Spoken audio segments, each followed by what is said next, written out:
ඔයාගේ ජීවිතේ එකම එක වතාවක් හැමෝගෙන්ම ඈත් වෙලා හැම සෝෂල් මීඩියා ඇප් එකක්ම ඩිලීට් කළා ඔයාගේ හීන වෙනුවෙන් විතරක් වැඩ කරොත් මොකද වෙන්නේ? මේක එක දිගට ඩිසිප්ලින් තියාගෙන හැමෝටම කරගෙන යන්න බෑ.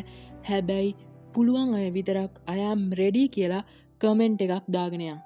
මුල් සති දෙක ගොඩක් අමාරුයි. ඔයාට තනිකම දැනෙයි. හැමෝම විනෝද වෙද්දි මම විතරක්යි මෙහෙම කරන්න කියලා හිතේ. හැබැයි මතක තියාගන්න වැඩක් පටන් ගන්න කෙනාම නෙමෙයි ඒක අන්තිම වෙනකන් ඇදගෙන ගිහින් ඒක ඉවර කරන්න කියන එක හොඳට මතක තියාගන්න.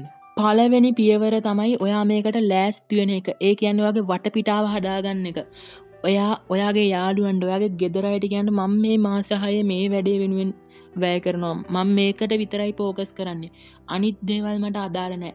එහෙම ඔයා අනිත් අයට කියලා තියෙන එක ගොඩක් වටිනවා. මොකද එතකොට ඒගොල්ලෙන්ගෙන් එන බාධාව ඔයාලට අඩු වෙනවා. ඒ වගේම තමයි මේ කාලේ කන ඇප් TikTok, Instagram, Facebook අයින් කළා ඔයාගේ අවධානය එක තැනක තියාගන්න ඔයා මේ ඇප් අයින් කරන්න ඕන.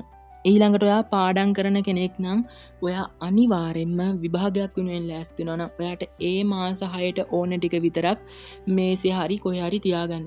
අනිත් ඒවා මේ මාස 6ට අයින් කරලා දාන එක හොඳයි. මොකද එතකොට ඔයාගේ මනස නිදහස් වෙන හින්දා. දෙවනි පියවර තමයි ඔයා කාලසටහනක් හදාගන්න එක. ඒ කියන්නේ මේ මාස 6 වෙද්දි ඔයා කරන්න තියෙන ලොකු දෙයක් තියෙනවා. එක්ක එක්සෑම් එකක් ලියන එක නැත්නම් ඔයාගේ ඇඟ හදාගන්න එක. ඒ වගේ ඔයාගේ ලොකු ජීවිතයේ ප්ලෑන් එකක් තියෙනවා නම් ඒක මේ දවස්වල මේවා කරන්න. මේ දවසේ මම මේක කරන්න. මේ මාස ඉවරෙද්දි මේක ඉවරයි. මේ සතිය ඉවරෙද්දි මේක කරලා ඉවරයි. ඒ වගේ ඔයා අනිවාර්යෙන් ඒකට කාලසටහනක් හදාගෙන තියාගන්න ඕන.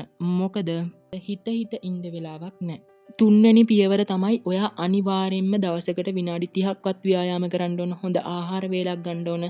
අවම පැය 6ක නිින්දක්වත් ඔයා ගන්න ඕන. මොකද ශරීරය හරියට තියාගත්තේ නැත්නම් ඔයා මනස හරියට තියාගත්තේ නැත්නම් මේ කරන දේවල් වලින් වැඩක් නැහැ. හොඳට මතක තියාගන්න ඕන ඔයා මේ වැඩ විතරක් නෙමෙයි කරන්නේ ඔයාව අලුතෙන්ම නිර්මාණය කරගන්න එක.